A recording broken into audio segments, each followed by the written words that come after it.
Soon we'll be embarking on our most difficult story chapter yet with the release of Lost Belt 3, but with new challenges comes new servants. Hello everyone, Soberoni of G&A Reviews here, bringing you a servant spotlight for the horse servant so thick he can even make Chiron feel insecure, Xiang. We'll be examining his stats and skills, as well as going over pointers on how to utilize them effectively, and an overall grade, comparing him to how he stacks up to the other 5-star servants. Now, on to Xiang's stats. Xiang has a max HP of 13,770 and a max attack of 11,613, which becomes 12,774 thanks to his Berserker class modifier. His HP stat is toward the higher end for his class, but his attack is just about average for a Berserker. Outside of his class, Xiang's HP ranks in the middle of the pack, while his attack stat is a little bit above average. Xiang also has an NP gain rate of 0.51% and a star generating rate of 5.1%. His low NP gain rate and deck structure make his overall NP gain pretty poor. However, he does have decent star generating, mostly due to his high hit counts. All in all, Xiang has very balanced stats for a Berserker, but he may struggle with using his NP reliably. Taking a look at his skills, Xiang's first skill is Future Prediction Rank A. This grants him evasion for 1 turn and also increases his crit damage for 1 turn between 30 and 50%. This can be upgraded through an interlude into Future Prediction Rank A++.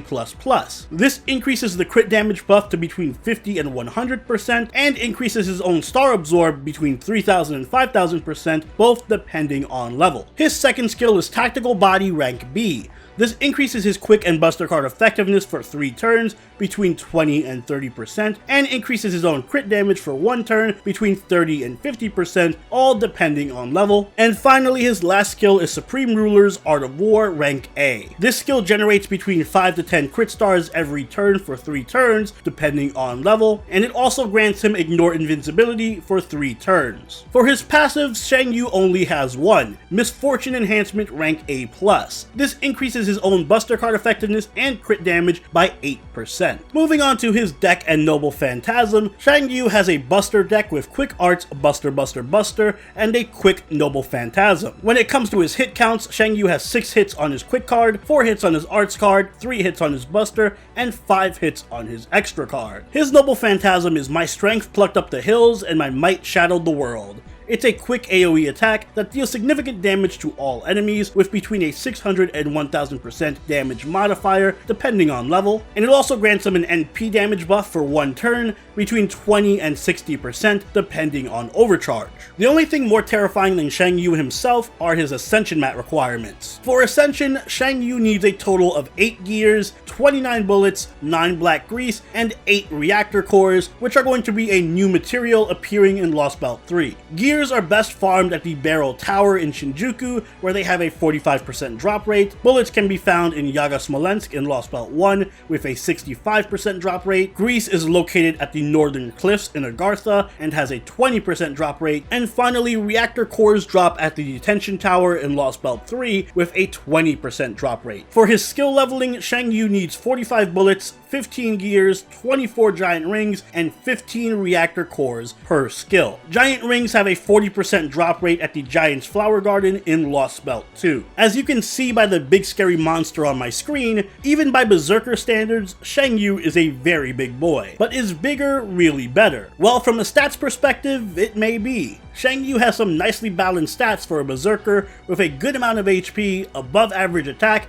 and even nice start generating, which is rare for his class. He even has a surprisingly strong passive in Misfortune Enhancement, which buffs his Buster card and crit damage by 8%. And given that 60% of his deck is Buster cards, this passive comes in handy. While none of Xiang's stats are particularly amazing, they aren't bad either. Just about his only weak point is his lackluster NP gain. But stats are only important if the servant has the proper skill set to take advantage of them. And when it comes to skills, Xiang has a lot going on, both positive and negative. His first skill, Future Prediction, grants him both evasion and a powerful 50% crit damage steroid. Post-interlude, this crit buff jumps to 100%, and it additionally grants Xiang Yu an Eternal Arms Mastery effect, which increases his star weight by 5,000%. This skill acts as both Xiang Yu's strongest offensive buff and his only defensive buff. Of course, the evade can help Xiang Yu survive an enemy Noble Phantasm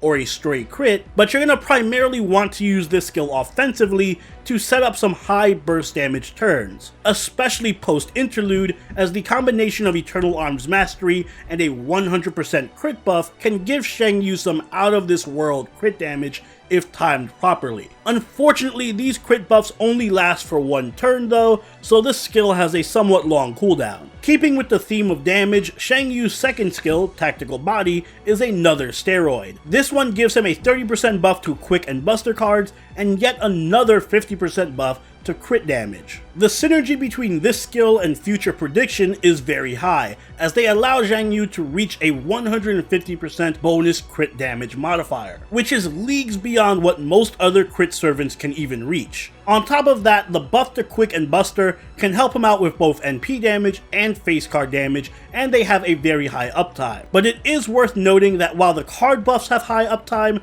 the crit buff only lasts for one turn. Finally, Xiang Yu has some good utility in his third skill, Supreme Ruler's Art of War, which passively generates 10 stars per turn and grants Invincibility Pierce. The star generating effect is very strong and can be useful for helping Xiang Yu set up his own crits, while the Invincibility Pierce can be especially useful in boss fights and challenge quests because it has such a high uptime that Xiang Yu never has to worry about enemies spamming evade. When it comes to skill leveling, I recommend leveling Tactical Body first for the consistency, followed by Future Prediction for the big crit steroid, and then his third skill last, as it is the most situational. Xiang Yu's Noble Phantasm is an AoE quick attack that also buffs NP damage before attacking. A very straightforward Noble Phantasm that doesn't have much utility outside of being useful for farming. Thanks to his strong crit buffs, his AoE Noble Phantasm, and his Berserker class, Xiang Yu can make for a very strong and versatile offensive servant with the potential for some explosive burst damage. If you need a farmer, Xiang Yu's Noble Phantasm is capable of clearing most enemy waves, and because of the high uptime on his quick buff, his damage doesn't fall off at all if you can get off multiple NPs. And if you're in the market for a boss killer, Xiang Yu can put up some of the highest single turn burst damage around due to his crit buffs. And his Invincibility Pierce is also a very good piece of utility to have for more difficult challenges. That said, versatility is often a double-edged sword, and that is most definitely the case here, as Xiang Yu has two major weaknesses: an awkward skill set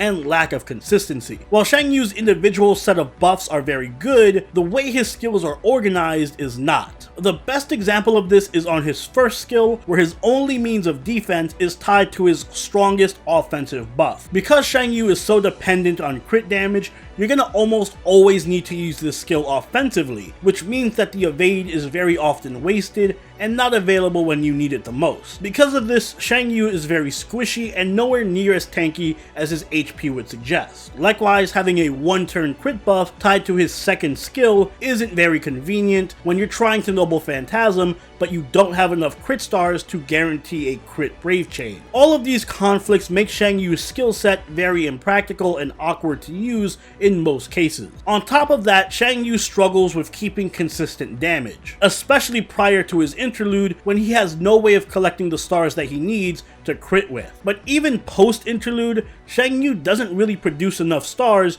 to consistently set himself up for crits, and his crit buffs have a very long cooldown between activation, which means that his damage falls off hard if he's in a fight for longer than a couple of turns. To make matters worse, his NP damage isn't strong enough to be useful in most boss fights, nor is his NP gain good enough to spam or loop his Noble Phantasm with, even within Scotty teams. Because of all of these shortcomings, Xiang Yu needs a lot of help if you want to use him successfully. You primarily want to use Xiang Yu as a wave clearer for farming, or as a rushdown style boss killer. If you're using him in boss fights or challenge quests, then you're going to want to pair him up with servants who can buff his crit damage his star absorb, or provide him a lot of crit stars so you can maximize his crit damage and consistency. So I recommend servants like Brynhilda, Osakabe Hime, and Mozart. Bryn's star absorb buff is perfect for Xiang Yu, especially pre-interlude, because it has a high uptime and it gives him more of a reliable way of making use of the stars that he can generate from his third skill and Noble Phantasm. Osakabe Hime is also one of the better crit supports in the game,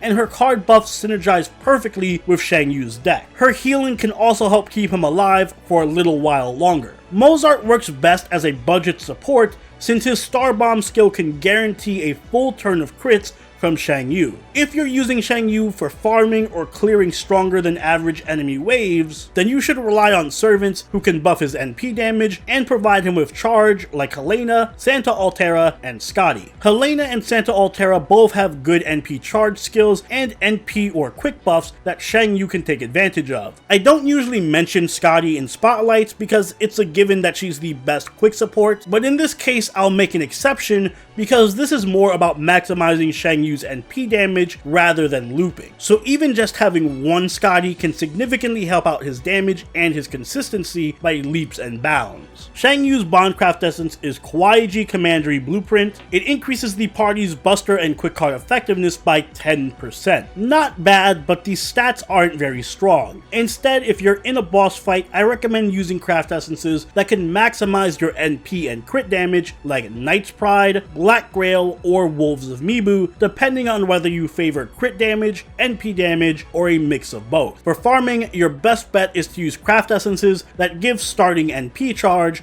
like Kaleidoscope, Imaginary Element, or Someday in Summer. In the future, I recommend looking out for Holy Maiden's Teaching, which drops this Christmas. It buffs quick and buster cards by 8%, and it immediately generates 20 stars so it can help set up Xiang Yu's crit burst on turn 1. For command codes, I recommend using Mistress of Heaven, which comes out October of next year. It buffs buster card damage by 25%, so it is a perfect fit for Xiang Yu's playstyle. Overall, Xiang Yu can be a powerful and somewhat versatile crit servant. His NP and card buffs can be useful for farming given the proper supports. His many crit buffs can enable him to hit sky-high burst damage, and after his interlude, he has enough utility and consistency to tackle some of the game's most difficult challenges. However, his awkward skill set really lacks synergy, and it causes him to waste otherwise good buffs a lot of the time. His NP lacks enough damage to be relevant for boss fights, but it also lacks the NP gain needed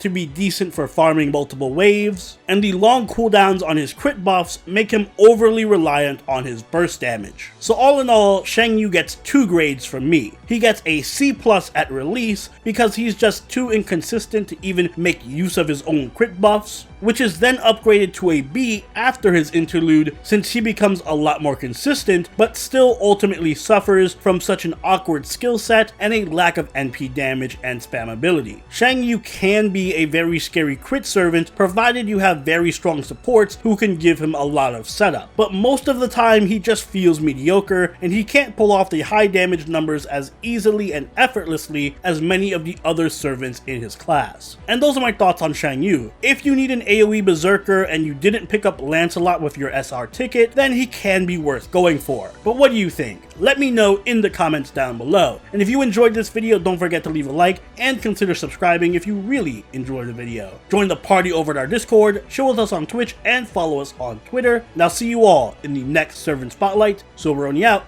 Later.